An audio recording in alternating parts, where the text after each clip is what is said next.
हाँ जी, class tenth आज की इस वीडियो में हम अपना एमसीक्यू सीरीज का जो एमसीक्यू नंबर 19 है वो सॉल्व करने वाले हैं।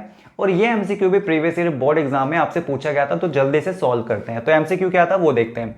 एमसीक्यू था कि if the sum of first M terms of an AP is 2m square plus 3m then it's second term is, यानी कि आपको क्या दे रखा है कि जो sum of first M terms AP का है वो ये है 2m की स्क्वायर प्लस 3m। तो आपसे पूछा है इसकी सेकंड टर्म क्या होगी। तो आपको समझ में आ गया होगा कि जो क्वेश्चन है वो आपके एपी चैप्टर से है, और एपी चैप्टर में आपने दो फॉर्मूले करे थे। एक nth टर्म निकालने का जो था an इक्वल a प्लस में n माइनस 1 d, और दूसरा था क्या सम ऑफ nth टर्म निकालने का जो क्या था आपका n अपॉन में 2a प्लस में n माइनस 1 और d, और एक और फॉर्मूला था। लेकिन अगर आप देखें तो यहाँ पे सेम चीज क्या किस तरीके से पूछी गई थी, nth टर्म निकालना, ठीक है ना, क्या निकालना nth टर्म, और यहाँ पे सम ऑफ nth टर्म। तो यहाँ पे वो सिंपली है कि यहाँ पे बस क्या बोला है आपको, सम ऑफ फर्स्ट m टर्म्स। जैसे यहाँ पे n टर्म्स है, यहाँ पे क्या है m टर्म्स में आपको निकालना है। तो अगर आप देखें तो जो यहाँ पे लिखा है आपको सम ऑफ m टर्म्स वो क्या दे रखा है, ये दे रखा है, यानी कि जो आपका एस m है वो क्या दे रखा है आपको 2m स्क्वेयर प्लस में 3m।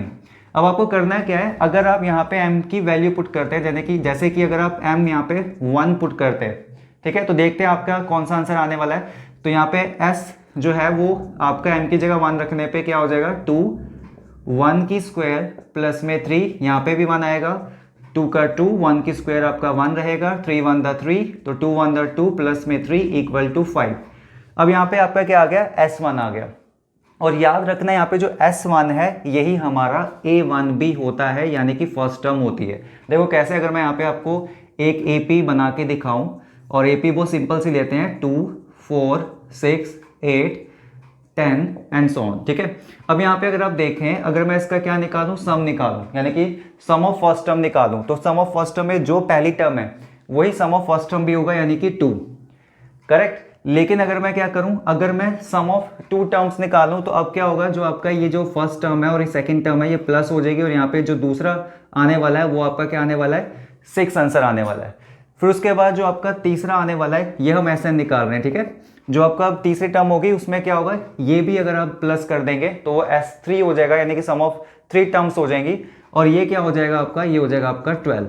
लेकिन अगर आप बहुत ध्यान से देखें तो आपका जो A1 है और S1 है वो सेम होता है, इक्वल होता है, इसलिए यहाँ पे आपका जो S1 आया है वही आपका A1 है, यानी आपकी फर्स्ट टर्म है।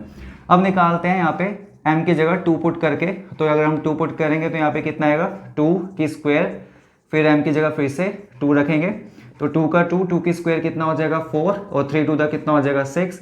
सॉल्व करते हैं, 4 टू द 8 प्लस में 6 इक्वल टू 14। अब यहाँ पे जो S2 आया वो A2 नहीं होता, ठीक है। यहाँ पे देखो मैंने जो एपी बनाई है, यहाँ पर अभी आपके पास क्या है, यहाँ पे A2 है 4, लेकिन आपका जो S2 है वो क्या है 6, तो आपका S2 A2 नहीं होता। यहाँ पे आपको सेकंड टर्म ही बतानी है, A2 ही बताना है, कहीं आप S2 को ही A2 ना लिखें। सिंपली हमें अगर निकालना है तो हमें क्या करना पड़ेगा, अगर हमें A2 निकालना है तो आपको S2 में से S1 माइनस करना पड़ेगा, ठीक है। जैसे अगर आप देखो ये आपका क्या है, ये आपका S2 है ना, और ये आपका क्या S1, मैं माइनस करूंगा तो देखो 6 माइनस 2 कितना आएगा 4, तो क्या ये आपकी सेकंड टर्म थी, आंसर है यस, ठीक है। तो यहाँ पर आप क्या करेंगे 14 लिखेंगे, उसमें माइनस करेंगे आपका S1 जो आपका कितना आया था, यहाँ पर 5 आया था, तो जैसे ये माइनस करता हूँ मेरे पास आंसर आता है 9। तो यहाँ पे इस क्वेश्चन में जो आपका सेकंड टर्म है वो है 9, तो आपका सही आंसर है यहाँ पे बी ऑप्शन, तो B is your correct answer. अब हम आपसे मिलेंगे आपके MCQ नंबर 20 के साथ नेक्स्ट वीडियो में।